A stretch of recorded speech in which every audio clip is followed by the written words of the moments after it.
एक आपको एक ऐसा प्लान देने जा रहा हूँ जो बैंक पीओ की तैयारी कर रहे हैं या फिर आईपीएस हो गया, एसबीआई हो गया, इंश्योरेंस एग्जाम हो गया, आरबीआई ग्रेड बी या आरबीआई असिस्टेंट का एग्जाम हो गया।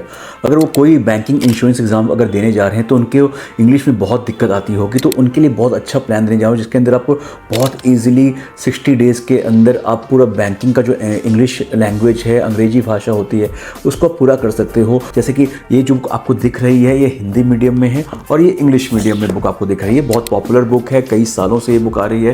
तो इसका जो एक है, अगर आपको शेड्यूल चाहिए वो मैं आपको प्रोवाइड करने जा रहा हूँ जो 60 डेज़ का होगा। आईपीएस के जितने भी एग्जाम्स हो गए, फिर आपका नाबार्ड हो गया, एसबीआई हो गया, आरबीआई हो गया, इंश्योरेंस एग्जाम्स हो गए, तो लगातार इनकी वैकेंसीज आती रहती है। तो इनको आप किस तरह से पूरा कर सकते हो और एक बुक से आप सारे के सारे एग्जाम क्रैक कर लोगे। और सबसे खास बात यह है कि बहुत ही पतली सी बुक है, आराम से 3000 क्वेश्चन अगर आप लगातार एक बार दो बार लगातार प्रैक्टिस करोगे तो आपका हो जाएगा। तो चलिए मैं आपको पीडीएफ बता देता हूँ किस तरह से आपको पढ़ना है। जैसे आप ये देख सकते हैं, ये जो आपको 60 डेज़ का जो बैंक पीओ चैप्टर वाइज का दे रखा है, आपको शेड्यूल प्लान दे रखा है। इसको अगर फॉलो करते हैं तो आपको बहुत ईजिली आप इसको पूरा कर सकते हैं। और सबसे खास बात क्या है कि बैंक पीओ अंग्रेजी भाषा में आपको लगातार पीवाईक्यूज़ की प्रैक्टिस ज़्यादा करनी चाहिए, क्योंकि जो क्वेश्चंस होते हैं वो बहुत टफ पूछा जाता है।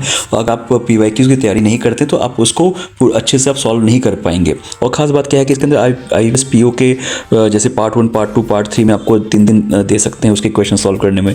एसबीआई पीओ का डे 4 कर सकते हैं, आरबीआई ग्रेड बी का और नाबार्ड का जो एक साथ ही क्वेश्चन देगा डे 5, और इंश्योरेंस एग्जाम का डे 6, और जो मॉडल एक्सरसाइज है इसके बाद आपको दे रखा है। तो इस तरह से अगर आप प्लान करते हैं, देखिए टोटल 10 चैप्टर्स में ये पूरा आपको प्लान दे रखा है। इससे आपकी तैयारी अच्छी होती है। सबसे खास बात क्या है कि आपको ये जो इतना अच्छा जॉब है बैंक का और इंश्योरेंस का, आप बहुत ईजिली ले सकते हैं। अगर बस आपको 60 डेज़ देना है, 60 डेज़ के अंदर आप 2 से 3 घंटे के अंदर आप इसको लगातार प्रैक्टिस करते हैं तो आप तैयारी अच्छी हो जाएगी। ये जो इंग्लिश हिंदी में आपको दिख रही है बैंक पीओ अंग्रेजी भाषा की, और इंग्लिश मीडियम में दिख रही है रेड वाली, तो इससे आप अपनी तैयारी कर सकते हैं। इससे आपकी तैयारी अच्छी होगी। और एक बार में एग्जाम में थ्रू करना है तो ये जो फॉलो कर लेंगे तो पक्का आप आराम से क्रैक कर लेंगे। 60 डेज़ के अंदर आप एक सरकारी नौकरी ज़रूर आप ले सकते हैं, खासकर बैंक के अंदर, तो अगर ये फॉलो कर जाते हैं तो।